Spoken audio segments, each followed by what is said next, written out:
क्षयोपाधि जगच्छूनी सर्वज्ञत्वादिलक्षण पारोक्षशबला सत्या आत्मकस्तात्पदाविध आलम्बतनना भाति योऽस्मत्प्रत्यक्षशब्दयो अन्तःकरण सम्भिन्न बोध सत्वं पदाभिध माया विद्ये विहायैवे उपाधि परिजीवयो अखंड सच्चिदानंदम् परम ब्रह्म विलक्षते। माया रूप उपाधि वाला जगत की उत्पत्ति का स्थान सर्वज्ञता आदि लक्षणों से युक्त, परोक्षपन से मिश्र और सत्य आदि स्वरूप वाला जो परमात्मा है वो ही तत्शब्द से प्रसिद्ध है। और जो मैं ऐसे अनुभव तथा शब्द का आश्रय जान पड़ता है, जिसका ज्ञान अंतःकरण से मिथ्या है, वो जीव त्वम शब्द से पुकारा जाता है। इस परमात्मा को माया और जीव को अविद्या ऐसे दो उपाधि हैं। इनको त्याग करने से अखंड सच्चिदानंद पर ब्रह्म ही जान पड़ता है।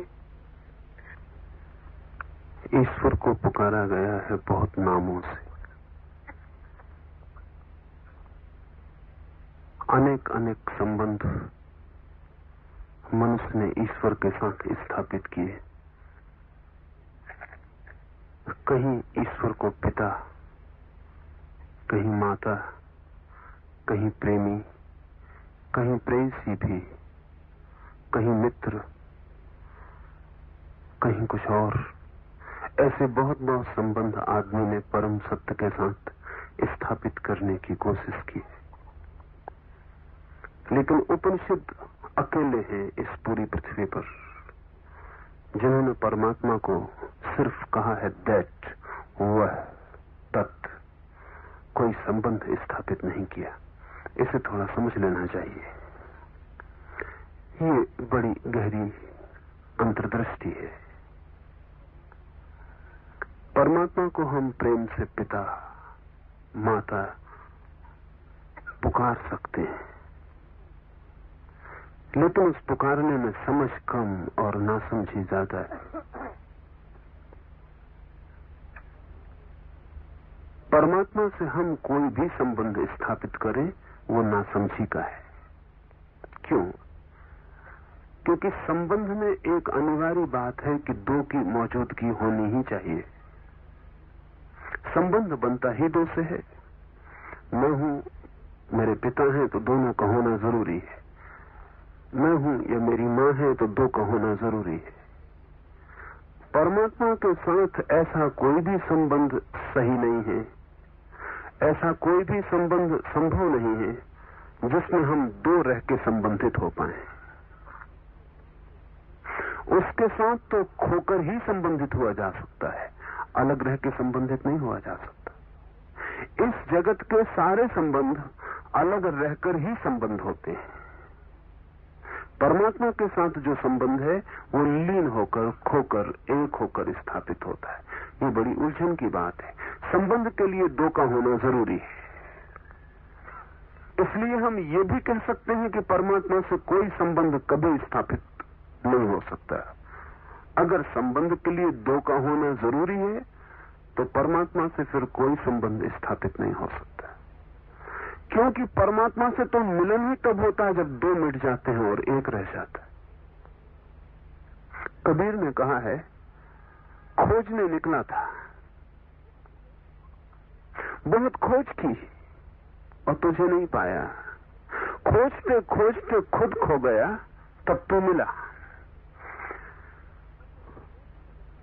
वो जो खोजने निकला था वो जब तक था तब तक तुझसे कोई मिलना न हुआ, और जब खोजते खोजते तू तो न मिला, लेकिन खोजने वाला खो गया, तब तुझसे मिलना हुआ। इसका तो मतलब यह हुआ कि मनुष्य का परमात्मा से मिलना कभी भी नहीं होता है, क्योंकि जब तक मनुष्य रहता है परमात्मा नहीं होता, और जब परमात्मा होता है तो मनुष्य नहीं होता। दोनों का मिलना कभी नहीं होता। इसलिए इस जगत के जितने संबंध हैं, उनमें से कोई भी संबंध हम परमात्मा पर लागू करके भूल करते हैं। पिता से मिला जा सकता है बिना मिटे, मिटना कोई शर्त नहीं है। माता से मिला जा सकता है बिना मिटे, मिटना कोई शर्त नहीं। लेकिन परमात्मा से मिलने की बुनियादी शर्त है मिट जाना। संबंध होता है दो के बीच, और परमात्मा से संबंध होता है तब जब दो नहीं होते। इसलिए संबंध बिल्कुल उल्टा है। उपनिषदों ने परमात्मा नहीं कहा, पिता नहीं कहा, माता नहीं कहा, कोई मानवीय संबंध स्थापित नहीं किए। सब मानवीय संबंध स्थापित करना समाजशास्त्री कहते हैं एंथ्रोपोसेंट्रिक है, मानव केंद्रित है। आदमी अपने को ही थोपता चला जाता है हर चीज में।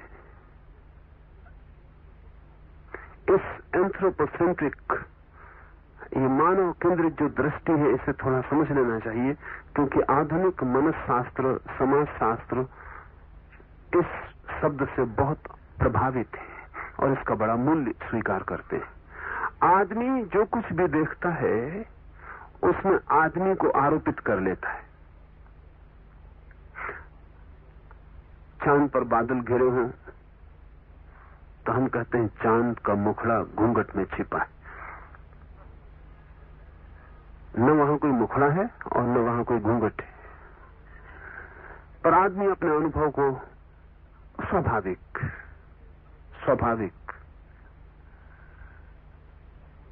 स्वभावता अपने अनुभव को आरोपित कर लेता है। हर चीज को, चंद्रमा पर ग्रहण लगा हो तो हम कहते हैं राहु केतु ने ग्रस लिया। दुश्मन चंद्र के उसके पीछे पड़े।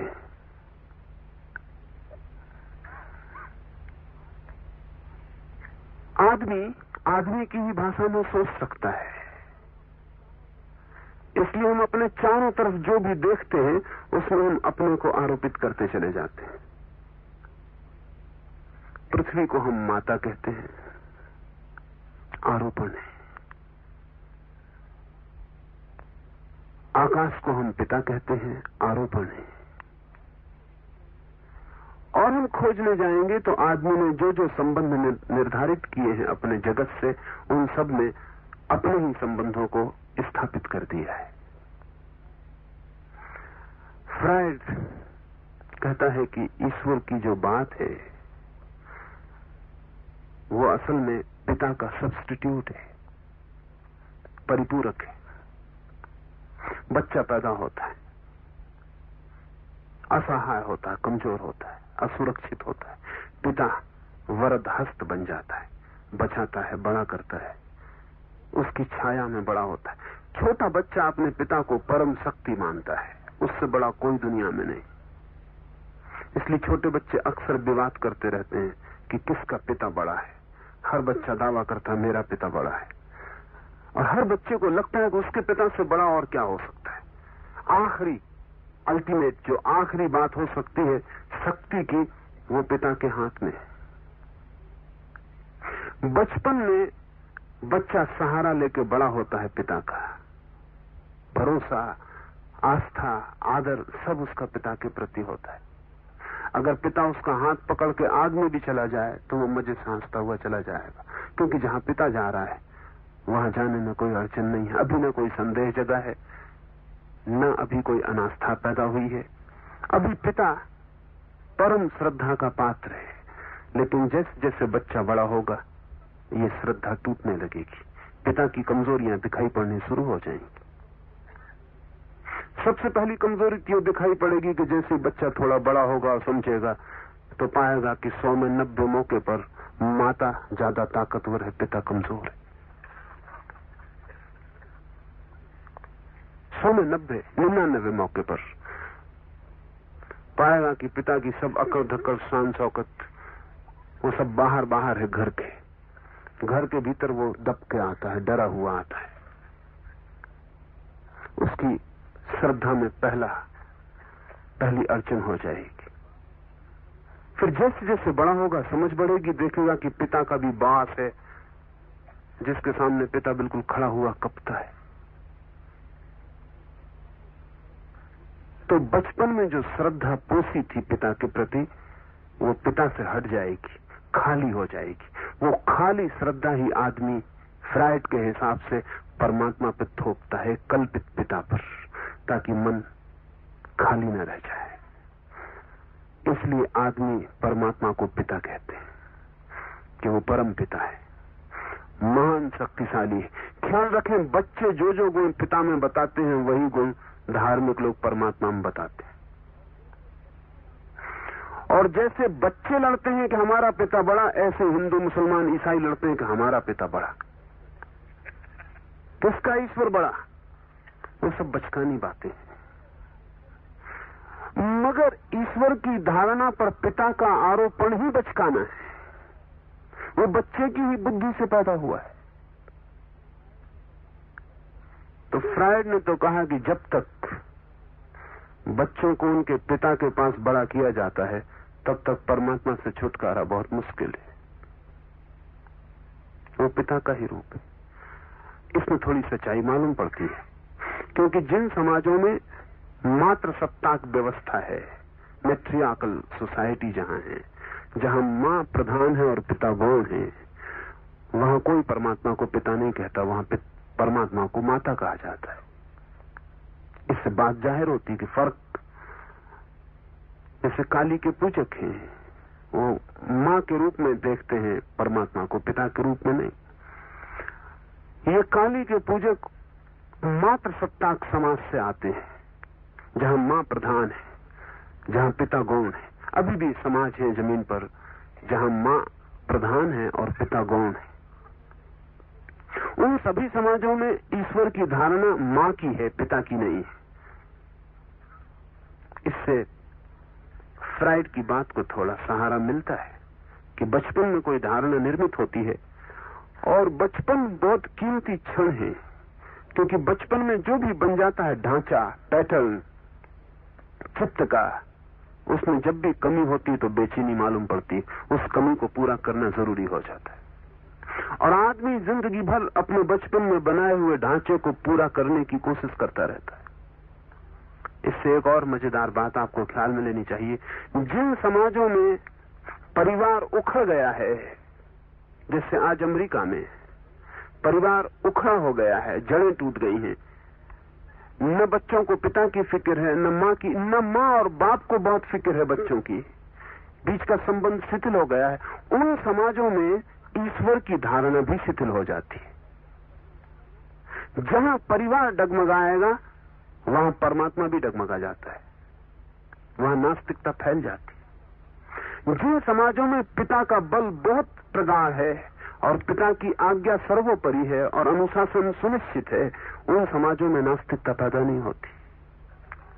तो फ्रायड इससे जो निष्कर्ष निकालता है वो अद्भुत है, लेकिन आधे सच है। उसकी इस बात में सच्चाई है कि परमात्मा में पिता देखना ये मनुष्य के मानसिक अभाव को भरने की चेष्टा है। लेकिन फ्रायड कहता है बस परमात्मा इतना ही है, यहां भूल हो जाती। आदमी पृथ्वी को माता कहे, ये आदमी की बात है, लेकिन पृथ्वी को माता कहने से पृथ्वी नहीं हो जाती। आदमी परमात्मा को पिता कहे, माता कहे, जो कहना चाहे कहे, ये उसके परिवार, उसके बचपन, उसके मनस का विस्तार हो सकता है, लेकिन जिस पर यह विस्तार होता है वो परमात्मा गलत नहीं हो जाता। उसको हम क्या नाम देते हैं वो हम पे निर्भर है, लेकिन उसका होना हम पर निर्भर नहीं है।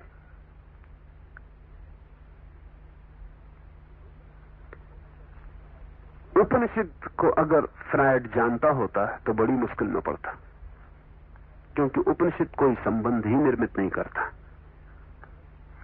फ्रायड ने अगर उपनिषद पढ़े होते तो आधुनिक मनोविज्ञान की कथा दूसरी होती, क्योंकि फ्रायड ईमानदार आदमी था। और अगर उसे ये पता भी चल जाता कि कोई एक ऐसी परंपरा भी है विचार की, चिंतना की, अनुभव की, जो किसी तरह का संबंध ईश्वर से निर्धारित नहीं करती, बिल्कुल इम्पर्सनल शब्द का उपयोग करती, तत्व ईश्वर यानी वह, दैट, इससे ज्यादा इम्पर्सनल संबोधन, निर्वैयक्तिक संबोधन दूसरा नहीं हो सकता। तो फ्रायड को तब बड़ी मुश्किल होती कि ये कौन लोग हैं जिन्होंने वह कहा ईश्वर को। वह का मतलब कोई नाम नहीं दिया, सिर्फ इशारा किया। वह कोई नाम नहीं है, सिर्फ इशारा है, सिर्फ अंगुली निर्देश है। निश्चित ही बचपन के किसी अभाव से ये बात पैदा नहीं हो सकती। वह मां का ख्याल आ सकता है, पिता का ख्याल आ सकता है, लेकिन वह, इसका बचपन के मनोविज्ञान से कोई भी संबंध नहीं। सच तो यह है, इसका कोई भी संबंध मनुष्य से नहीं, इसका कोई भी संबंध मनोविज्ञान से नहीं। इसका संबंध तो मन के पार जो गए हैं उनके अनुभव से है, मनुष्य के पार जो गए हैं उनके अनुभव से। ये मनुष्य और मन शब्द को भी समझ लेना चाहिए। हमने इस मुल्क में मनुष्य कहा है आदमी को, सिर्फ इसीलिए कहा है कि जो मन से घिरा है, जो मन में ही जी रहा है, मन ही जिसका ओरिएंटेशन है, मन से ही जो रस पाता है, इसलिए हमने उसे मनुष्य कहा है। अंग्रेजी का मैन भी मन का ही रूपांतरण है और संस्कृत के ही शब्द की यात्रा है।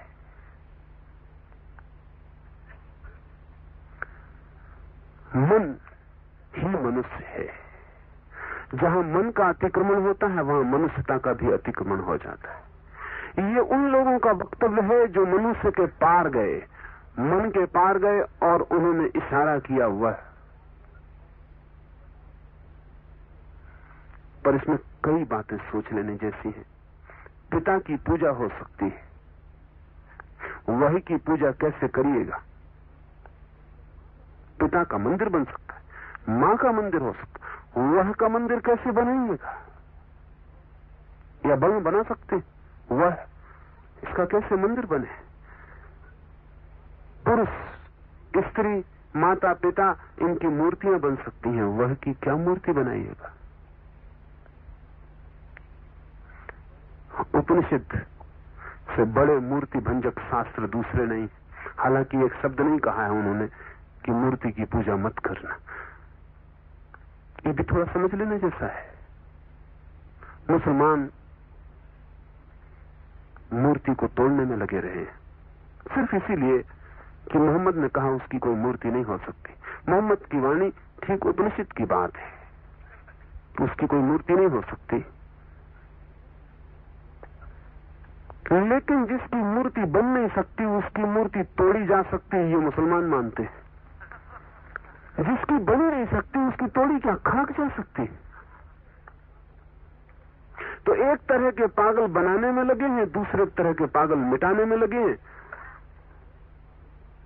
ये बड़े मजे की बात है कि मूर्ति भंजक भी मूर्ति पूजक ही होता है। वो जो मूर्ति को तोड़ने जाता है वो भी मूर्ति को मानता तो है ही, कम से कम तोड़ने योग्य मेहनत तो उठाते ही है। इतना तो भरोसा उसका भी है। फर्क क्या है? एक पूजा के फूल रखने जाता है, एक जाकर हथौड़े से सिर तोड़ाता है। छेनियों और हथौड़ों से ही मूर्तियां बनती हैं और छेनी हथौड़ों से ही तोड़ी जाती है। दोनों की आस्था में बहुत फर्क नहीं है। दोनों मानते हैं कि मूर्ति में कोई महत्व है। पूजा करने वाला मानता है कि महत्व है, तोड़ने वाला भी मानता है कि महत्व है। कभी कभी तो तोड़ने वाला ज्यादा महत्व मानता है, क्योंकि पूजा करने वाला जीवन को संकट में नहीं डालता मूर्ति के लिए, तोड़ने वाला जीवन को संकट में डालता है, जान लगा देता है अपनी। उसको तोड़ने में कुरान कहती है कि जिसकी कोई मूर्ति ही नहीं हो सकती, तो किसकी मूर्ति तोड़ते हो? उपनिषद न तो मूर्ति पूजक है और न मूर्ति भंजक। उपनिषद की दृष्टि रूप आकार मूर्ति के बिल्कुल पार चली गई। कहा वह दैट तत्, इसकी क्या मूर्ति बन सकती है? इसकी कोई मूर्ति नहीं बन सकती।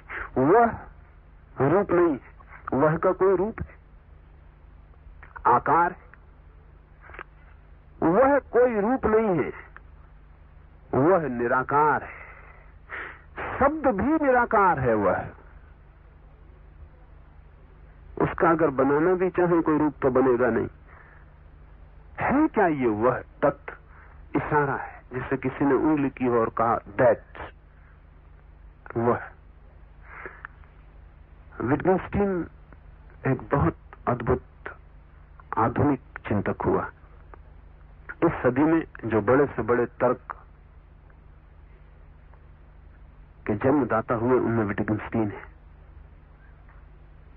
विटगेनस्टीन ने अपनी बहुमूल्य, इस सदी में लिखी गई 2, 4, 5 किताबों में एक मूल्यवान किताब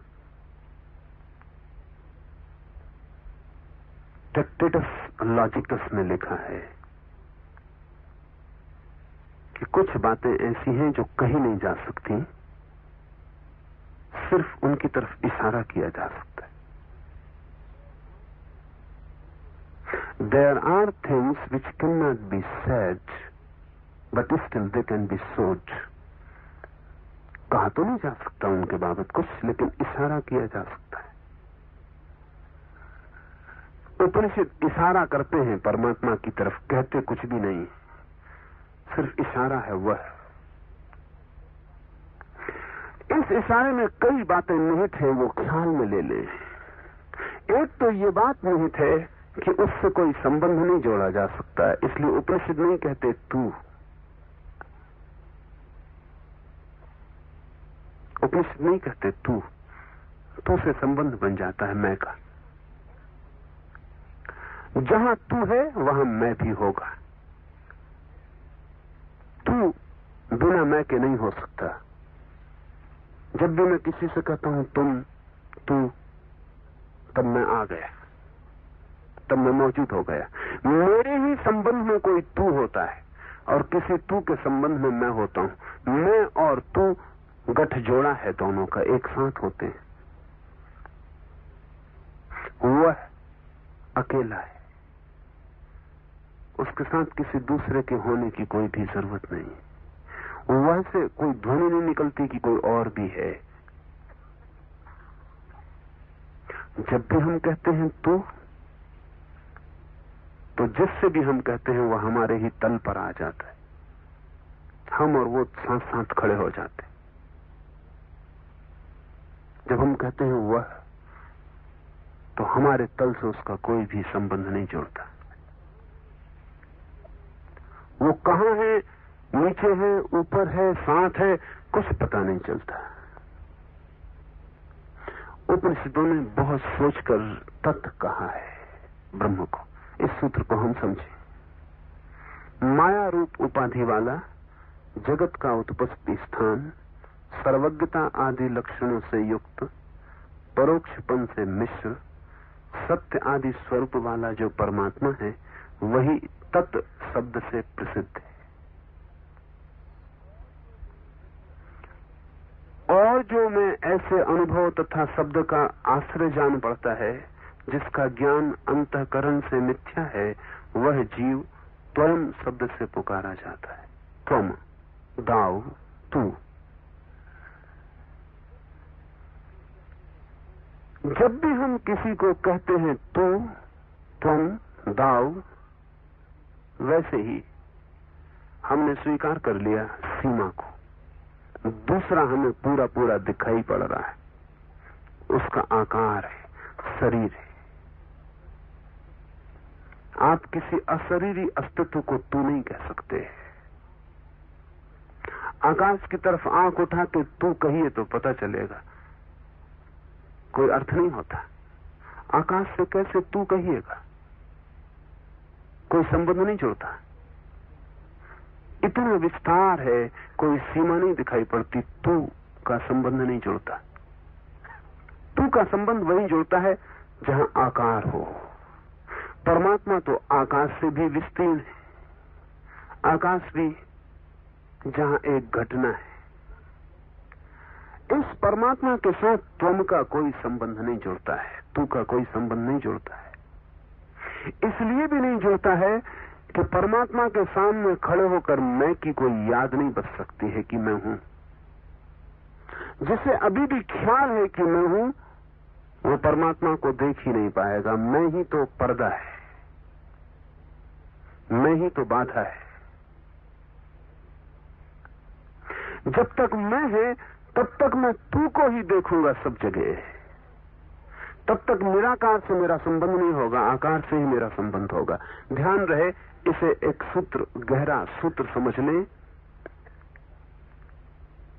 कि जो मैं हूं, जैसा मैं हूं, जहां मैं हूं, उसी तरह के संबंध मेरे निर्मित हो सकते हैं। अगर मैं मानता हूं मैं शरीर हूं, तो मेरे संबंध केवल उनसे ही हो सकते हैं जो शरीर है। अगर मैं मानता हूं कि मैं मन हूं, तो मेरे संबंध उनसे होंगे जो मानते हैं कि मन है। अगर मैं मानता हूं कि मैं चेतना हूं, तो मेरे संबंध उनसे हो सकेंगे जो मानते हैं कि वे चैतन्य है। अगर मैं परमात्मा से संबंध जोड़ना चाहता हूं, तो मुझे परमात्मा की तरह ही शून्य और निराकार हो जाना पड़ेगा, जहां मैं की कोई ध्वनि भी न उठती हो, क्योंकि मैं आकार देता है। वहां सब शून्य होगा, तो ही मैं शून्य से जुड़ पाऊंगा। निराकार भीतर में हो जाऊं तो ही बाहर के निराकार से जुड़ पाऊंगा। जिससे जुड़ना हो वैसे ही हो जाने के सिवाय और कोई उपाय नहीं। जिसको खोजना हो वैसे ही बन जाने के सिवाय और कोई उपाय नहीं। दो शब्द, तत् और त्वम। जीव को हम कहते हैं त्वम, उस चेतना को जो शरीर में घिरी है, सीमित है, और उस चेतना को हम कहते हैं तत्, जो सब सीमाओं के पार विस्तीर्ण है, असीम। बूंद को हम कहते हैं त्वम, और सागर को हम कहते हैं तत्। अणु को हम कहते हैं त्वम, और विराट को हम कहते हैं तत्। जो क्षुद्र है उसे हम कहते हैं त्वम, और जो विराट है उसे हम कहते हैं तत्। ये तत् पर, वह पर, दैट पर क्यों इतना आग्रह उपनिषदों का है?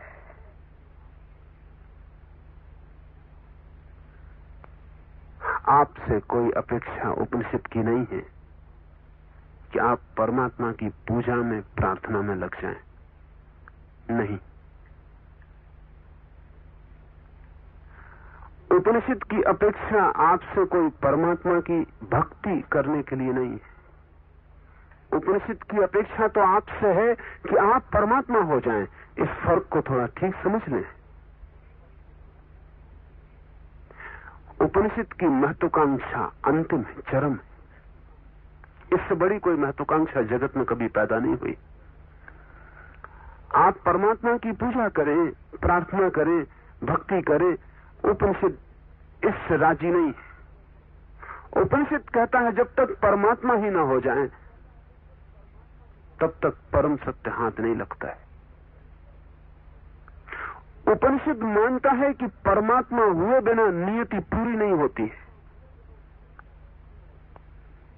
वह का मतलब है कि हम कोई पूजा का, कोई भक्ति का संबंध परमात्मा से जोड़ने नहीं जा रहे हैं। वह से संबंध जोड़ा भी नहीं जा सकता। हम सब संबंध छोड़ने जा रहे हैं। हम अंत में अपने को भी छोड़ देंगे ताकि संबंध होने वाला ही ना रहे और संबंध भी ना हो सके, और अंततः हम वही हो जाएंगे जिसको हमने वह कहकर पुकारा है। इसलिए बात कठिन भी हो जाती है, क्योंकि धर्म से हमारी धारणा आमतौर से होती है भक्ति की, धारणा आमतौर से होती है पूजा प्रार्थना की, स्तुति की। उपनिषद की धर्म से धारणा पूजा स्तुति प्रार्थना की बिल्कुल नहीं है। उपनिषद की धारणा है प्रत्येक व्यक्ति में छिपा हुआ वह तत्व, उसको उघाड़ने उद्घाटित करने की। उपनिषद धर्म का विज्ञान है। जैसे विज्ञान पदार्थ के भीतर छिपे हुए सत्य को खोजता है, जैसे विज्ञान पदार्थ को तोड़ता है, अणु अणु को तोड़ता है और उसके भीतर छिपी हुई ऊर्जा का पता लगाता है, नियम की खोज करता है, किस नियम के आधार पर पदार्थ चल रहा है इसका अन्वेषण करता है, वैसे ही उपनिषद चेतना के अणु अणु में प्रवेश करते हैं और चैतन्य का क्या नियम है और चैतन्य कैसे जगत में गतिमान है, कैसे स्थिर है, कैसे छिपा, कैसे प्रकट है, इसकी खोज करते हैं। विज्ञान की भाषा है उपनिषद की भाषा। अगर एक वैज्ञानिक हाइड्रोजन खोज लेता है या एक वैज्ञानिक एटॉमिक एनर्जी खोज लेता है तो वो ऐसा नहीं कहता कि एटॉमिक एनर्जी मेरी मां है कि मेरी पिता है, कोई संबंध नहीं जोड़ता। वह एक नियम है जो उसने खोज लिया, उससे कोई संबंध बनाने की बात नहीं, उससे कोई राग की भाषा नहीं निर्मित करता। और विज्ञान राग की भाषा निर्मित करे तो विज्ञान ना रह जाए। राग संबंध अवैज्ञानिक है, विकृत करेगा सत्य को, इसलिए दूर तटस्थ खड़े रहकर संबंध विज्ञान के सत्य को देखना होगा। वैज्ञानिक को कोई निकट जाके अपना आत्मीय संबंध निर्मित नहीं करना है। उपनिषद भी विज्ञान की भाषा बोलते हैं, कहते हैं वह, कोई संबंध नहीं जोड़ते, अपने को अलग रख लेते हैं, दूर हटा लेते हैं। जब उपनिषद कहता है वह, तो हमें पता भी नहीं चलता कौन कह रहा है। जब कोई कहता है पिता, परम पिता है परमात्मा, तो हमें पता चलता है कौन कह रहा है। कोई जिसकी पिता की वासना पूरी नहीं हुई, कोई जिसका पुत्रपन अधूरा रह गया, कोई जिसे माँ बाप का प्यार न मिला हो, कोई जिसे ज्यादा प्यार मिल गया हो और अपच हो गया हो, लेकिन कोई जिसके संबंध में पिता और जिसके संबंध में कहीं न कहीं कोई अड़चन हो गई है।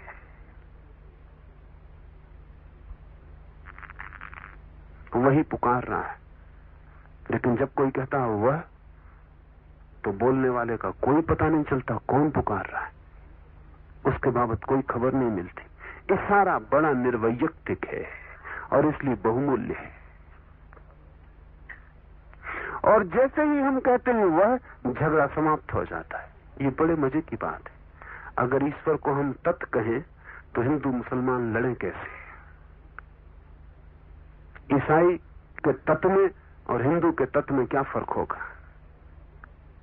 ईसाई कहे परमात्मा को वह, हिंदू कहे परमात्मा को वह, मुसलमान कहे परमात्मा को वह, तो तीनों में कोई भी झगड़ा नहीं हो सकता। चाहे वह के लिए कोई भी शब्द उपयोग किया जाए, तो हम तत् कहे कोई, दैट कहे तो भी कोई फर्क नहीं पड़ता, झगड़ा नहीं हो सकता। लेकिन जब मुसलमान कहता है उसे कुछ, हिंदू कहता है कुछ, ईसाई कहता है कुछ, जब पिता कहते हैं वो, तो पिता के साथ ही उन सब की धारणाएं बदल जाती। ये बहुत सोचने जैसी बात है। फ्रायड ने कहा है कि जब भी कोई परमात्मा को पिता कहता है तो थोड़ा विचार करे भीतर, वो अपने परमात्मा की धारणा में अपने पिता की तस्वीर को पाएगा ही। जब आप कहेंगे मां, तो आपकी मां उपस्थित हो जाएगी। आपकी मां की धारणा क्या है? तो थोड़ा बहुत परिष्कार करके, शुद्ध करके, साफ सुथरा करके, रंग रोगन करके अपनी ही मां की धारणा को आप परमात्मा बना लेंगे। दिदरो ने, एक फ्रेंच विचारक ने, बहुत गहरी मजाक की है। उसने कहा है कि अगर घोड़े अपना परमात्मा बनाए तो उनकी शक्ल घोड़ों की ही होगी, परमात्मा की शक्ल। कोई घोड़ा आदमी की शक्ल का परमात्मा नहीं बना सकता, ये पक्का है। ये हम जानते हैं। नीग्रो परमात्मा को बनाता है, तो उसके बाल घुंघराले होने वाले, उसके ओंठ नीग्रो के ओंठ होंगे, उसकी शक्ल काली शक्ल होगी, नीग्रो की शक्ल होगी। चीनी परमात्मा की शक्ल बनाते हैं तो गाल की हड्डियां निकली हुई होंगी ही, क्योंकि परमात्मा और चीनी ना हो, ये भी हो सकता। हमारी ही धारणा तो हम आरोपित करेंगे। अंग्रेज कभी कल्पना कर सकते हैं काले परमात्मा की? कोई उपाय नहीं है। हिंदुओं ने परमात्मा की जो कल्पना की वो आप देखते हैं, कृष्ण है, राम है, सब श्याम वर्ण है। श्याम वर्ण हिंदुओं के मन में खूब सौंदर्य का प्रतीक रहा है, रहेगा। नाक नक्शा आप देखते हैं, वो जो हिंदू चित्त की धारणा है सौंदर्य की, वही राम और कृष्ण पर रहेगी, होगी ही। आपने राम, कृष्ण, क्राइस्ट, मोहम्मद कभी ख्याल किया कि इनके कान बहुत बड़े बड़े नहीं, छोटे? लेकिन आपने बुद्ध, महावीर, इनकी मूर्तियां देखी, कान कंधे को छूते। क्योंकि जैनों और बौद्धों की धारणा है कि जो तीर्थंकर होता है उसका कान कंधे को छूता है। इसका कुल कारण इतना ही मालूम होता है कि उनका जो पहला तीर्थंकर है जैनों का, उसके कान लंबे रहे होंगे, कंधे को छुए होंगे, फिर वो धारणा बन गई। और ये मानने का कोई कारण नहीं है कि 24 ही तीर्थंकरों के कानों ने कंधे को छुआ होगा, लेकिन एक दफा धारणा बन जाए तो फिर मूर्तियां धारणा के अनुसार बनती हैं, व्यक्तियों के अनुसार नहीं बनती। इसलिए अगर आप जैनों की 24 मूर्तियों को देखें तो आप बता नहीं सकते कि कौन मूर्ति महावीर की, कौन सी पार्श्व की, कौन सी नेमी की, कोई नहीं बता सकते जब तक कि नीचे का आप प्रतीक न देखें कि चिन्ह किसका बना है। मूर्तियां सब एक जैसी, एक धारणा तय हो जाती, फिर उस धारणा के अनुसार हम चलते और जीते। हमारे सब परमात्मा हमारी धारणाओं से निर्मित हो जाते, लेकिन वह की कोई धारणा नहीं हो सकती। इसलिए जिस दिन दुनिया में कभी सार्वभौम धर्म का उदय होगा, उस दिन उपनिषद पहली दफा ठीक से समझे जाएंगे। उस दिन हम समझेंगे कि उपनिषदों ने पहली दफा वैज्ञानिक भाषा का प्रयोग किया है और आदमी का वो जो एंथ्रोपोसेंट्रिक, मनुष्य केंद्रित जो भाषा का जाल है, उसको बिल्कुल छोड़ दिया है, उसको हटा दिया है।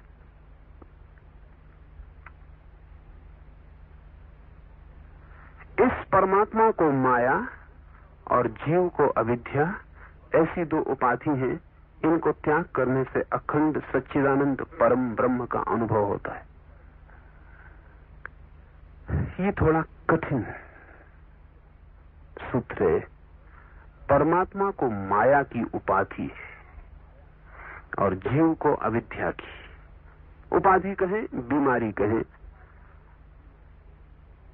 परमात्मा को माया की उपाधि है, ये इस प्रत्यय में प्रवेश करना पड़ेगा, थोड़ा जटिल है और सूक्ष्म है। और मनुष्य के मन में अनेक अनेक ऊहापोह हुए। थोड़ा ऊहापोह समझ लें, फिर इसमें उतर जाएं। एक कठिनाई सदा से रही है चिंतनशील आदमी के सामने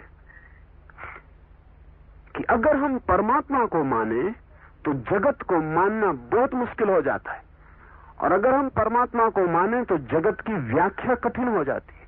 अब जैसे अगर परमात्मा ने जगत बनाया तो इतनी बीमारी, इतना दुख, इतनी पीड़ा, इतना पाप। अगर परमात्मा ने ही जगत बनाया तो आदमी को ऐसे अज्ञान में डालने की जरूरत क्या है? जिम्मेवार आदमी नहीं रह जाता, जिम्मेवार परमात्मा हो जाता। अभी एक ईसाई पादरी मुझे मिलने आए थे। मैंने उनसे पूछा कि किस काम में लगे? वो बोले कि हम पाप से लड़ने में लगे। उनका पाप ये पाप आया कहां से? उनका ये शैतान ने पैदा किया। अभी तक वो बिल्कुल आश्वस्त थे। आमतौर से कोई ज्यादा इन बातों में पूछताछ नहीं करता, क्योंकि ज्यादा पूछना करने में अड़चन आती है।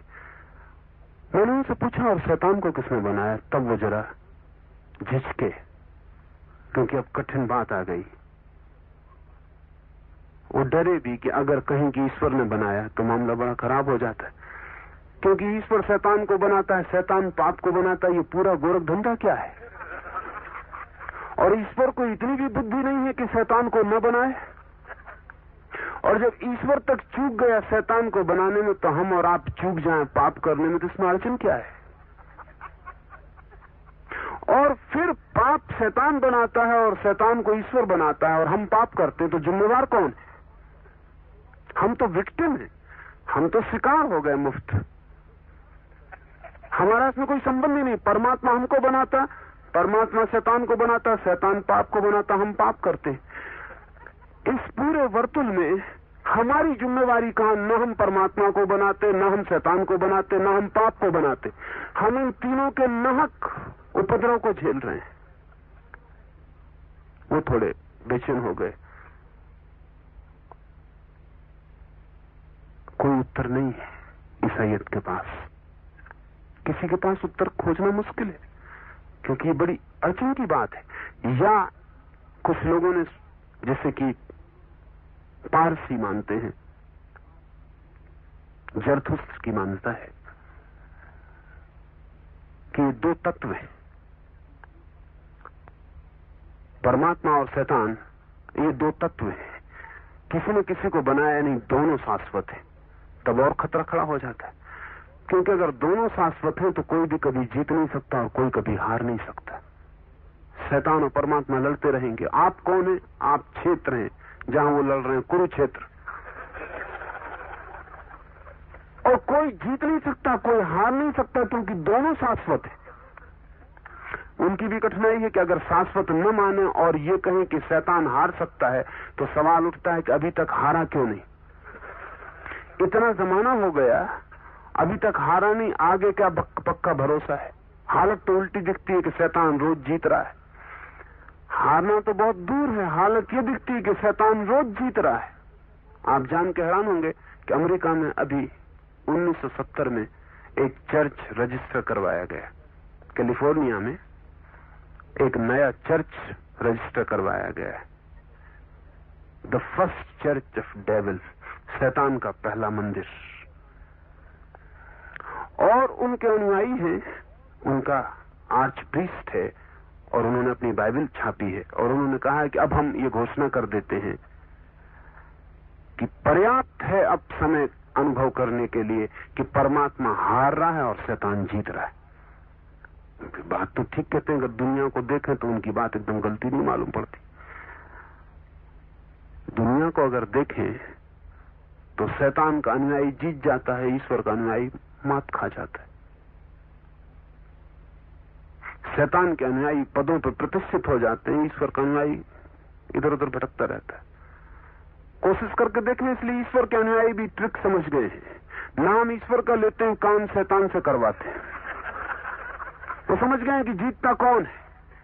आखिरी हिसाब में शैतान जीतता है, लेकिन मन में डर भी बना रहता है कि कहीं भूल चूक कभी परमात्मा जीत जाए तो राम राम भी जपते रहो। दोनों नाव पर सवार रहते हैं सभी समझदार लोग।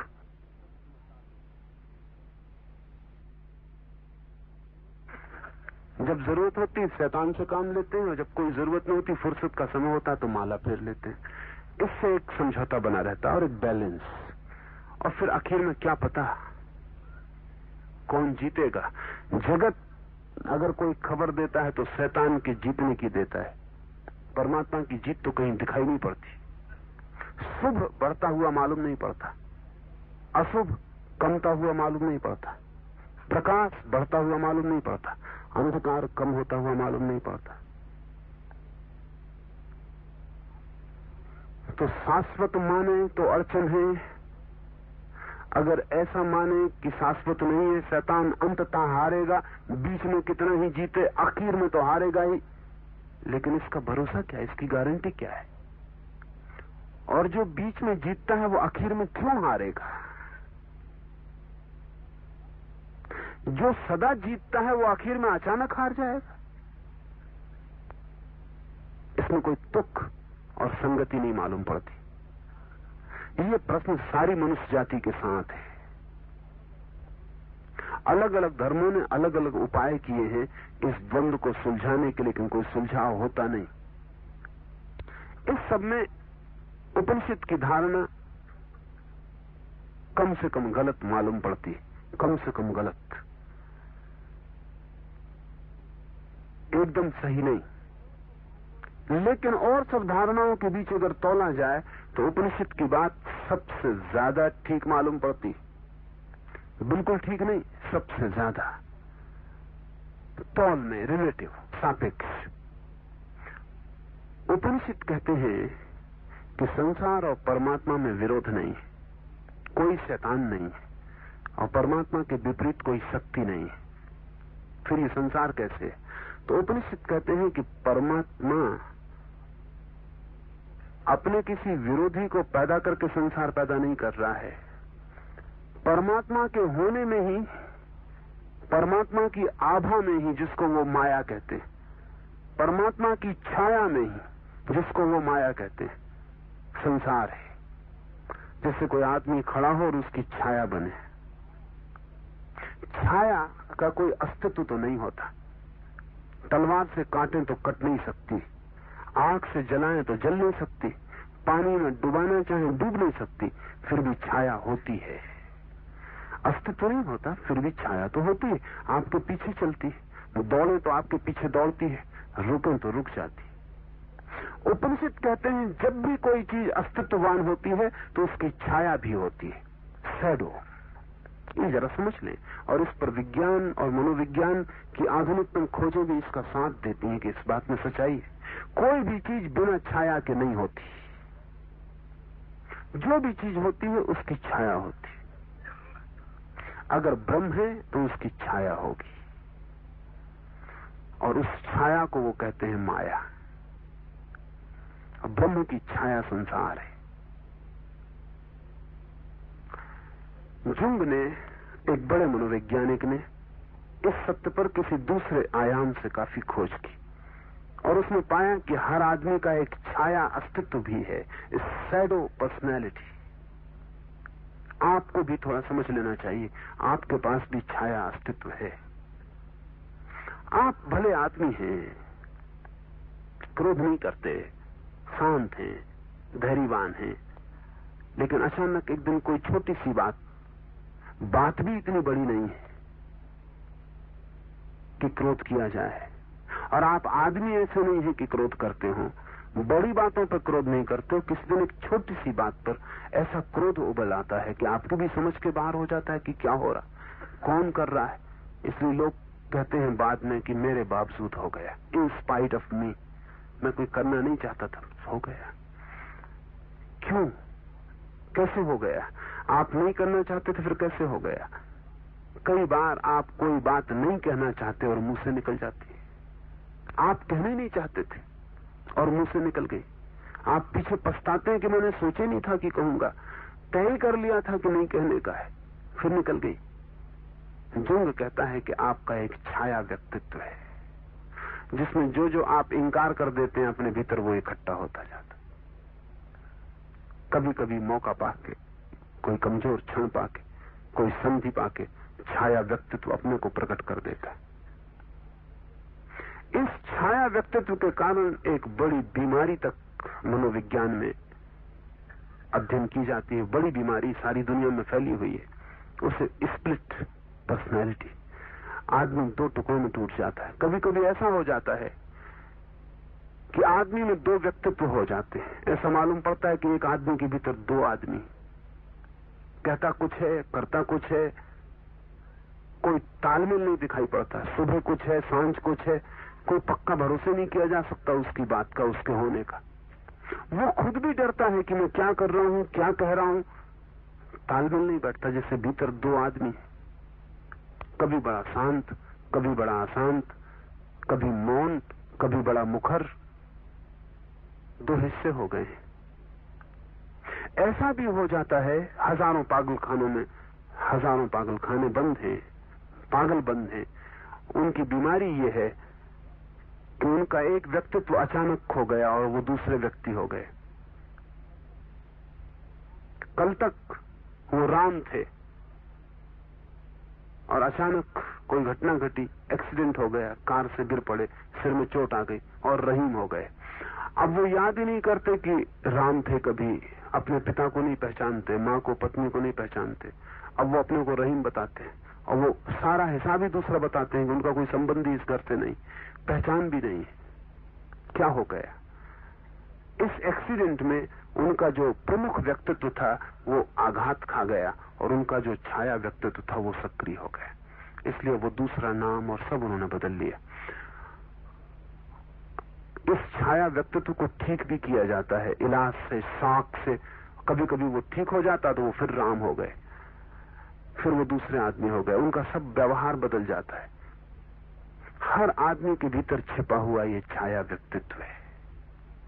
इसको अगर उपनिषद की भाषा में कहें तो उपनिषद कहते हैं व्यक्ति के साथ बंधी है अविद्या, वो उसका छाया व्यक्तित्व है, और ब्रह्म के साथ बंधी है माया, वो उसका छाया व्यक्तित्व है। ब्रह्म के विपरीत नहीं है ये माया, उसकी छाया ही है, उसके होने का अनिवार्य अंग है। ये संसार ब्रह्म का शत्रु नहीं है, ब्रह्म के होने का छाया अंग है। इसे हम विज्ञान की भाषा से समझे तो शायद आसान हो जाए, वैसे बात आसान नहीं है। अभी 1960 में एक आदमी को नोबेल प्राइज मिली। ये नोबेल प्राइज सबसे अनूठी है। इस आदमी को नोबेल प्राइज मिली है एंटी मैटर की खोज पर। ये शब्द बड़ा अजीब है, एंटी मैटर। इस आदमी की खोज यह है कि पदार्थ भी है जगत में और पदार्थ के विपरीत भी एक अपदार्थ है, एंटी मैटर है। और हर चीज के विपरीत चीजें हैं। कोई चीज इस जगत में बिना विपरीत के नहीं होती। जैसे प्रकाश है तो अंधेरा है, जीवन है तो मृत्यु है, गर्मी है तो सर्दी है, स्त्री है तो पुरुष है। सारा जगत दोहरी व्यवस्था से जीता है। क्या आप सोचते हैं ऐसा कोई जगत जिसमें पुरुष ना हो, स्त्रियां ही स्त्रियां हो? असंभव। क्या आप सोचते हैं ऐसा कोई जगत कि पुरुष ही पुरुष हो, स्त्रियों में हो? असंभव। तालमेल इतना गहरा है कि जब बच्चे पैदा होते हैं तो लड़के 115 पैदा होते हैं और लड़कियां 100 पैदा होती हैं, लेकिन 15 साल की उम्र तक 15 लड़के समाप्त हो जाते हैं। 100 और 100 का अनुपात बराबर हो जाता है। बायोलॉजिस्ट कहते हैं क्योंकि लड़के लड़कियों से कमजोर हैं इसलिए प्रकृति को ज्यादा पैदा करना पड़ते, ताकि 15 उम्र पाते पाते शादी की तो समाप्त हो जाएंगे। ये जान के आप हैरान होंगे कि बायोलॉजी के हिसाब से स्त्री ताकतवर है, पुरुष कमजोर है। पुरुष की जो ताकत है वो मस्कुलर है, बड़ा पत्थर उठा सकते हैं लेकिन बड़ा दुख नहीं झेल सकते। स्त्री की जो ताकत है वो सहनशीलता है। इसलिए स्त्रियां बड़ी बीमारियां झेल लेती हैं और जरूरी है, क्योंकि सबसे बड़ी बीमारी तो प्रसव है, वो झेल लेती हैं। अगर पुरुष को बच्चे पैदा करना पड़े, पुरुष कभी के आत्महत्या कर ले, इस जगत में पुरुष खोजने से नहीं मिलेगा। 9 बच्चे एक बच्चे को ढोना, 9 दिन तो कंधे पे लेकर देखें, 9 घंटे सही, 9 मिनट सही, कठिन मामला है। और फिर प्रसव की पीड़ा, उतनी पीड़ा झेलने के योग्य प्रकृति स्त्री को बनाती है। मजबूत है, ताकतवर है, उसकी ताकत और ढंग की है। लड़ नहीं सकती, जोर से दौड़ नहीं सकती, इससे ये मत समझना कमजोर है। उसका आयाम अलग है शक्ति का, सहन क्षमता उसकी ज्यादा है, तो 15 वर्ष की उम्र पर बराबर हो जाते। सारी दुनिया में यह अनुपात बराबर बना रहता है। आप जान के हैरान होंगे, जब युद्ध होता है तो लड़के ज्यादा कट जाते हैं। निश्चित ही लड़के जाते हैं युद्ध के मैदान पर, स्त्रियां बढ़ जाती। युद्ध के बाद के दिनों में लड़कों की पैदावार बढ़ जाती, लड़कियों की कम हो जाती। कौन करता होगा ये आयोजन, और ये कैसे होता होगा?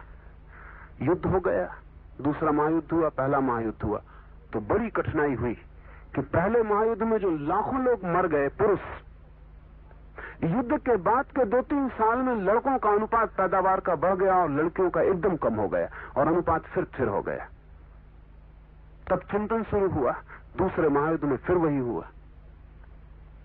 तब ऐसा लगा कि प्रकृति भीतर से विपरीत में संतुलन करती रहती है। आप ऐसा मत सोचें कि जमीन पर कभी प्रकाश ही प्रकाश रह जाएगा, अंधेरा नहीं होगा। ये नहीं हो सकता। अंधेरा और प्रकाश संतुलित होंगे। ये एंटी मैटर की खोज इसी आधार पर है कि जगत विरोध का संतुलन है। तो पदार्थ है, तो पदार्थ के विपरीत क्या है वो दिखाई नहीं पड़ता हमें। और फिजिसिस्ट की जो धारणा है वो बड़ी जटिल है। जैसे एक पत्थर रखा हुआ है, इस टेबल पे एक पत्थर रखा हुआ है, तो पत्थर दिखाई पड़ता है। हम पत्थर उठा लें तो फिर तो कुछ दिखाई नहीं पड़ता। आप ऐसा कल्पना करें कि एक पत्थर रखा हुआ है यहाँ, और यहाँ एक छेद रखा हुआ है। छेद किया हुआ नहीं, पत्थर की जैसी खाली जगह, पत्थर को हम हटा लें और उतना अगर जगह खाली रह जाए जहां पत्थर रखा था, वो खाली जगह रखी हुई है पास में, उसका नाम एंटी मैटर है। अभी तक उसको किसी ने देखा नहीं, नोबेल प्राइज मिल गई है। और मिलने का कारण यह है कि उस आदमी को गलत सिद्ध नहीं किया जा सकता, क्योंकि जगत में जब सभी चीजें विपरीत से भरी हैं, तो पदार्थ के होने के लिए भी उसका विपरीत होना जरूरी है, जो उसके पास ही कहीं छिपा हो, वो दिखे न दिखे, लेकिन सैद्धांतिक रूप से उसको स्वीकार करने के सिवाय कोई उपाय नहीं है। माया, हम कहें कि ब्रह्म की छाया है। ब्रह्म भी नहीं हो सकता बिना माया के, माया भी नहीं हो सकती बिना ब्रह्म के। और बड़े विराट पैमाने पर माया है छाया ब्रह्म की, कहें एंटी ब्रह्म तो भी चलेगा।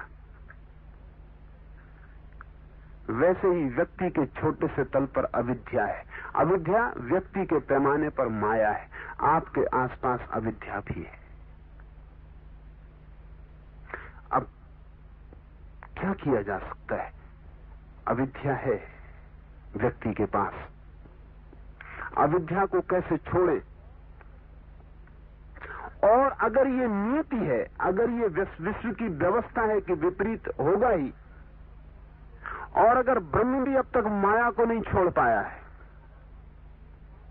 अगर परम अस्तित्व भी माया से घिरा है, तो हम छोटे छोटे क्षुद्रजन, छोटे छोटे व्यक्ति, हम कैसे अविद्या को छोड़ पाएंगे? ब्रह्म नहीं छोड़ पाया माया को, हम अविद्या को कैसे छोड़ पाएंगे? और अगर नहीं छोड़ पा सकते तो सारी धर्म की चेष्टा व्यर्थ हो जाती। नहीं, छोड़ सकते हैं, लेकिन प्रक्रिया समझ लें। हम अविद्या को तभी छोड़ सकते हैं जब हम मिटने को राजी हो जाएं। अगर हम मिटने को राजी नहीं है तो अविद्या नहीं मिट सकती, द्वंद्व जारी रहेगा। या तो दोनों रहेंगे या दोनों मिट जाएंगे। अगर मैं कहूं कि मैं तो बचना चाहता हूं और अविद्या को मिटाना चाहता हूं, तो फिर अविद्या कभी नहीं मिटेगी। वो आपकी छाया है। इसे ऐसा समझे कि मैं कहूं कि मैं तो रहना चाहता हूं, मेरी छाया मिटाना चाहता हूं, वो कभी नहीं मिटेगी। एक ही रास्ता है कि मैं मिट जाऊं तो मेरी छाया मिट जाए। इसलिए अहंकार को मिटाने पर इतना जोर है। मैं मिट जाऊं तो मेरी छाया मिट जाए, और जब मैं मिट जाता हूं, मेरी छाया मिट जाती है, तो मैं ब्रह्म से लीन होकर एक हो जाता हूं। मैं की तरह नहीं, शून्य की तरह ब्रह्म में लीन हो जाता हूं। मेरी अविद्या का क्या होता होगा? जब मैं मिटता हूं, मैं ब्रह्म में लीन हो जाता हूं, मेरी अविद्या माया में लीन हो जाती। मैं खो जाता हूं ब्रह्म में, अविद्या खो जाती है माया में। जब भी मैं निर्मित होता हूं, मैं निकलता हूं ब्रह्म से, अविद्या निकलती है माया से। अविद्या हम सबको माया का मिला हुआ भाग, छोटा छोटा जमीन माया की हमको मिली हुई। माया दुख देती है, अविद्या पीड़ा देती है, इसलिए हम छूटना चाहते हैं। ब्रह्म को पीड़ा नहीं देती होगी, ब्रह्म नहीं छूटना चाहता होगा। ब्रह्म से मतलब कोई व्यक्ति नहीं, ये विराट अस्तित्व, इसको पीड़ा नहीं होती होगी, ये नहीं छूटना चाहता होगा। हमें पीड़ा होती है, हम छूटना चाहते हैं, ब्रह्म नहीं छूटना चाहता होगा। ब्रह्म के तल पर समस्त स्वीकार है, ब्रह्म के तल पर माया का होना स्वीकृत है, उसका कोई इंकार नहीं है, उसका कोई इंकार नहीं है, इसलिए कोई पीड़ा नहीं है। हमारे तल पर पीड़ा है, अगर हम भी स्वीकार कर लें तो वहां भी कोई पीड़ा नहीं। मेरे हाथ में चोट लगे तो पीड़ा चोट से नहीं होती, पीड़ा होती इस बात से कि चोट नहीं लगनी चाहिए थी। अगर मैं स्वीकार कर लूं कि चोट लगनी ही चाहिए थी, चोट होनी ही चाहिए थी, चोट होती ही, चोट होना नियति है, फिर कोई पीड़ा नहीं है। पीड़ा है विरोध में, पीड़ा है अस्वीकार में, तो हम स्वीकार नहीं कर पाते हैं, इसलिए पीड़ा है।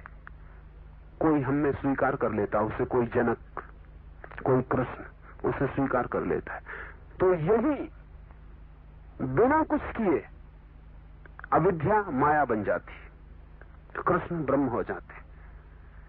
कृष्ण स्वीकार कर लेते हैं उसे। कृष्ण और बुद्ध, कृष्ण और महावीर के रास्ते में ये फर्क है। महावीर अपने को मिटाते हैं ताकि अविद्या मिट जाए, कृष्ण न अपने को मिटाते हैं न अविद्या को स्वीकार कर लेते हैं।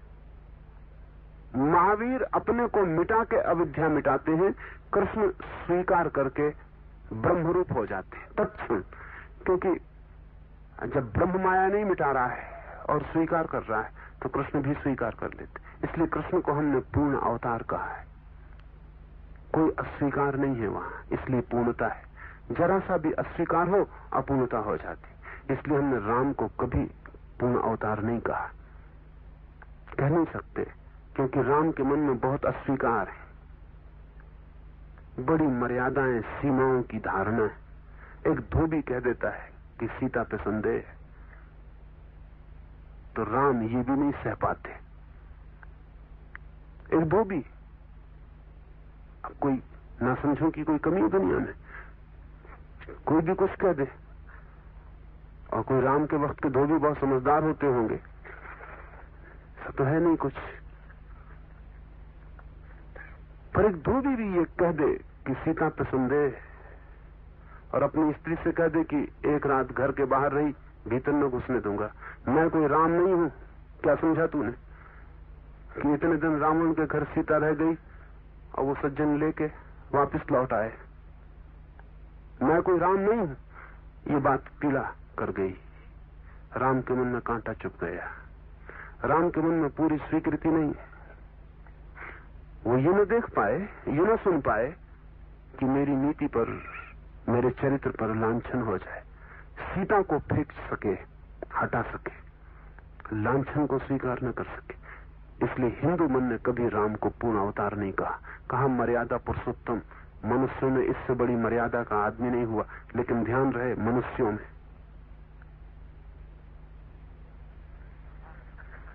मर्यादा पुरुषोत्तम, लेकिन बस एक सीमा है। शुद्ध है बहुत, और शुद्ध का इतना आग्रह है कि अशुद्धि का डर है। लेकिन कृष्ण और तरह के आदमी है, बदनामी का कोई डर ही नहीं। जैसे बदनामी को निमंत्रण है, जैसे कितने बदनाम हो सके इसकी पूरी चेष्टा है। क्या मामला होगा? कोई अस्वीकृति नहीं है, जो भी है ठीक है। इसलिए गजब की घटना घटी कृष्ण के जीवन में। ठीक वैसी घटना घटी जैसा ब्रह्म और माया की विराट में घट रही है, एक छोटी भूमि पर जैसे विराट छोटा होकर उतर आया और आसपास माया की छोटी घटना घटी, पूरी स्वीकृति है। जहां अविद्या स्वीकृत है वहां नष्ट करने की कोई जरूरत नहीं है। जहां स्वीकृत नहीं है वहां अविद्या नष्ट करनी पड़ेगी, लेकिन नष्ट करने का एक ही उपाय है, खुद को नष्ट करना, तो ही नष्ट हो पाएगी। इसलिए महावीर और बुद्ध का रास्ता कठिन है, काटने वाला है, अहंकार को तोड़ने वाला है, मिटाने वाला है। एक एक जड़ से तोड़ेंगे, मिटाएंगे, तब छाया मिटेगी, छुटकारा होगा। कृष्ण का स्वीकार का है, कहीं कोई तोड़ना नहीं है, लेकिन आसान वो भी नहीं है। लगता है आसान, शायद गहरे खोजे तो और भी ज्यादा कठिन भी हो सकता है, क्योंकि मन स्वीकार करने को राजी नहीं होता। मन कहता है ये हो ये ना हो, ऐसा हो ऐसा ना हो। मन कहता ही चला जाता है क्या ना हो क्या हो, मन बांटता ही चला जाता है। तो दो ही मार्ग हैं जगत में, एक मार्ग है दोनों को मिटा दो और एक मार्ग है दोनों से राजी हो जाओ। दोनों हालत में छुटकारा हो जाता है।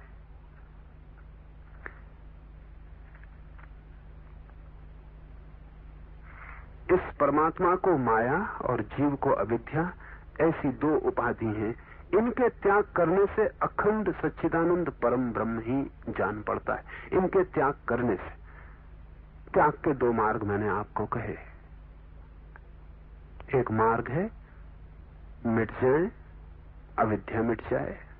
एक मार्ग है राजी हो जाए, स्वीकार कर लें, जो है उसके बाहर जाने की आकांक्षा छोड़ दें, जैसा है उसमें रत्ती भर फर्क करने का विचार न करें, तो भी जो शेष रह जाता है वो सच्चिदानंद ब्रह्म है।